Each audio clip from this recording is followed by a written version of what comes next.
Hey there, good morning, everybody. Meteorologist Jim Dickey here in the ABC7 Hurricane Center. Let's get the latest on Dorian. 5 a.m. advisory. Winds 85 miles per hour, moving to the north and west at 13 miles per hour. Now, we're not getting intermediary advisories right now, meaning no 8 a.m. update on the storm. That says there's no longer any hurricane watches or warnings out as this is pulled away from Puerto Rico, and we're still days away from any impacts on the Bahamas or Florida. But a new advisory comes out at 11. That will be a full one, including a new cone of concern, a new stats, new updates, and the hurricane hunters are flying around in there right now getting observations on the storm. Now, I want to take a closer look. Let me put a lapse on this for us, too. Go back over the past 2 hours.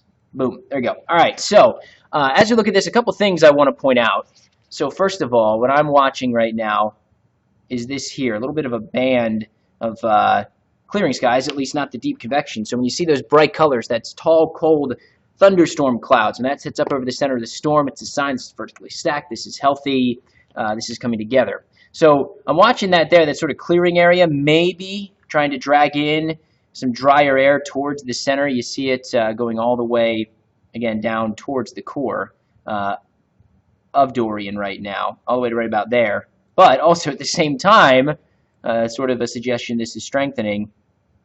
There's what appears to be an eye wall, and right in the middle, in that last frame of the loop here, looks like an eye is trying to clear out, and seeing some intensification on the satellite imagery on the eastern side of that potential I2 right there.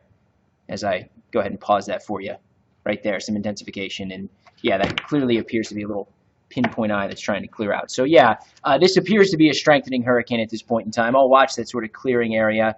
Maybe that can work its way in. Maybe that holds things off temporarily, but not much to hold this back as we go forward in time here from it strengthening. So over the next 24, 48 hours, what do we watch for? We watch to see when this thing starts to make a turn. Some indications are a fairly hard turn to the due west. Steering influences on Dorian, strong high pressure to the north and east, upper level low pressure to the south and west. So there's sort of your window of movement as we get into Friday and the weekend. This is exactly Friday at 10 o'clock. And the big question is, again, when does that turn occur? The further north this thing can get, the lesser the impacts for us here in southwest Florida. But if it turns sooner, then much of the Bahamas and South Florida come into play. Here's the cone of concern at 5 a.m. Again, not much holding this back from strengthening. So we get to 2 a.m. on Friday. Really gets to 2 o'clock this afternoon. We're talking a Category 2 hurricane. Get to 2 o'clock Friday afternoon. Now we're Category 3, a major hurricane, strengthening, continuing all the way up to landfall. And then of note, well, a couple things to note as we zoom in here. The official forecast from the NHC calls for this to hold a Category 1 intensity even 12 hours away, potentially, from landfall as that moves across interior portions of the Florida Peninsula, speaking to the fact that this is not going to be the case where this comes on shore and immediately falls apart. The core is likely going to sustain itself quite a bit far inland. We have lots of history of storms doing this in Florida. If you think back to Irma, it came inland in Marco Island but produced a wide swath of hurricane wind damage really all the way up into the Orlando area as it tracked north and eastward. So that will likely be the case with this as it comes across the peninsula. Yes, the strongest winds, the storm surge, the worst impacts will be right at landfall. But there's going to be a large swath of hurricane force winds as that tries to cut its way across the state. And that's what we're watching for specifically here in southwest Florida. Where those winds set up, we could very much see those stronger winds because look at that cone. When we talk about the cone of concern, what this is showing you is forecast uncertainty. It's by design. It's from the National Hurricane Center. They go back and they look at their forecast over the past 5 years. And they look at the error in those forecasts. That error determines the width of that cone. Every single storm is going to have the same cone with the same width at different periods of time, determined by, again, that forecast error going back through the past couple of years. So the path you see, that cone, the path of the hurricane is going to be within the cone 2/3 of the time. That's what history shows. So there's still 1/3 of the time it could be outside. When you get out 5 days, which is where we are in Florida, the average error is 200 miles. So we go back to that cone of concern. And I don't want you to focus just on the center line. Yes, that's the most likely scenario right now. But history tells us, and the cone tells us, the storm could be anywhere within the yellow by 2 a.m. Tuesday. It could be all the way off the coast of Georgia, or it could be down into the Gulf of Mexico. And anyone telling you they know exactly where that storm is going to be at that point in time isn't giving you the full story. There are these spaghetti plots, so different hurricane models. And again, the most likely scenario with those hurricane models sort of lining up, confidence increasing as per these, going towards central Florida, Space Coast, or just south. Let's look at a few more trusted hurricane models here. The American, GFS, our in-house model, the Barron model, and then the European. The GFS and Euro, these just came in earlier on this morning, actually just came in about an hour before I'm recording this. The European model is from last night, but you see the sort of red bullseye, the Barron, the green bullseye, the GFS honing in, just like those spaghetti plots I showed you on the coast of central Florida. But still very much on the table, the European solution, more of a South Florida landfall. In fact, the last two runs of the operational European model have shown more of a southerly track. Let me show that model to you. And again, this is not a forecast. This is one model's solution for the storm. Strengthens it, brings it nearly due west, so a stronger Atlantic ridge, making a harder turn and a quicker turn to the west, bringing it towards Florida as a major hurricane. This is Sunday evening. We get into Monday, the storm, even by 12 noon, is just offshore, moves onshore, and then actually tracks to the north on that model. So there's the wind swath that we produced by this. Talking the strongest wind still towards the coast, but even in that solution where it doesn't come all the way across the state, we're still talking 40, 50 plus mile per hour wind gusts in southwest Florida. Tropical storm force winds. Potential power outages, and then you head inland, spots like LaBelle, Immokalee, Arcadia, and certainly out by Lake O into Clewiston. That's where we're talking likely power outages.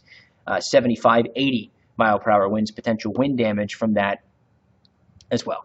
So let's back things up. Let's get away from models here for a second. What do we know at this point in time?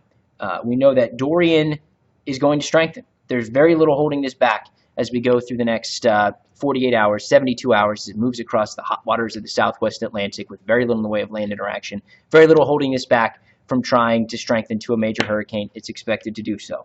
Florida landfall still the most likely scenario, likely on central, even northern Florida, but there's still definitely a potential for South Florida. And yes, this is an East Coast strike.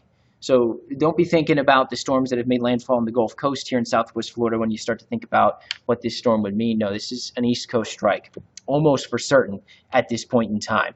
So what we still have to answer, exactly where is that landfall going to be? Yeah, models starting to hone in on central Florida, but as that cone shows, it could be on a wide swath here from Fort Lauderdale all the way up to the coast of Georgia. We still have to figure out the exact timing of that landfall. Models this morning slowing things down a little bit. Now looking like mainly a Monday, even into Tuesday event, as opposed to a Sunday night into Monday event. The strength of the high pressure system in the Atlantic going to determine that. And then what are the impacts to southwest Florida? Of course, the exact path it takes, that's going to be the main determining factor there. So two possible scenarios, very similar to what I was showing you yesterday. The central or northern Florida track, as appears to be the most likely scenario at this point in time, leaves much of southwest Florida with tropical storm conditions. We could still get some hurricane force winds, especially wind gusts in our northern counties, DeSoto, and our inland counties, Glades and Hendry, and especially in those northern and inland spots. That's where we could be talking some power outages, and flooding rainfall would still be on the table as well. And if this thing gets into the Gulf,